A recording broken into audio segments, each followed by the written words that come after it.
Sebelum Indonesia merdeka, bangsa kita masih dijajah oleh Belanda dan Jepang.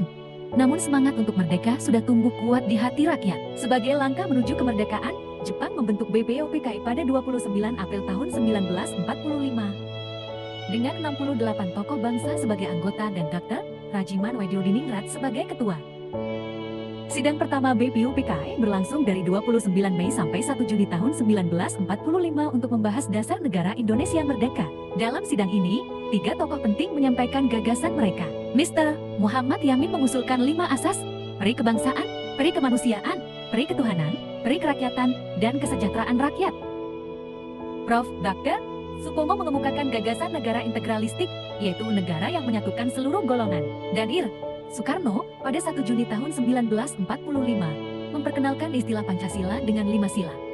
Kebangsaan, kemanusiaan, demokrasi, kesejahteraan sosial, dan ketuhanan yang berkebudayaan. Setelah itu, dibentuk Panitia 9 yang menghasilkan Piagam Jakarta pada 22 Juni tahun 1945.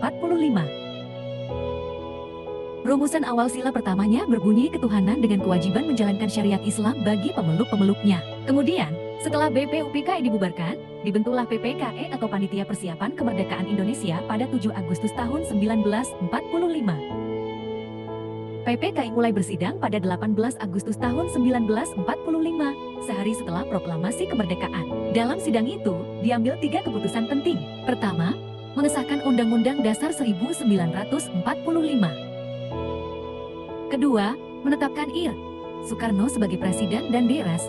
Muhammad Hatta sebagai Wakil Presiden. Dan ketiga, membentuk KNIP sebagai lembaga sementara sebelum terbentuknya DPR dan MPR. Sebelum pengesahan, PPKI juga melakukan perubahan penting dalam sila pertama, dari ketuhanan dengan kewajiban menjalankan syariat Islam bagi pemeluk-pemeluknya menjadi ketuhanan yang Maha Esa. Perubahan ini dilakukan agar dasar negara dapat diterima oleh seluruh rakyat Indonesia tanpa membedakan agama dan keyakinan.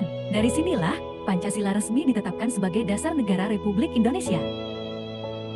Peristiwa ini mencerminkan nilai musyawarah, toleransi, dan persatuan yang menjadi inti dari Pancasila. Para pendiri bangsa rela berkorban dan menurunkan ego demi kesepakatan bersama. Bagi saya, inilah pelajaran penting bagi generasi muda bahwa perbedaan bukan untuk dipertentangkan, melainkan disatukan demi keutuhan bangsa.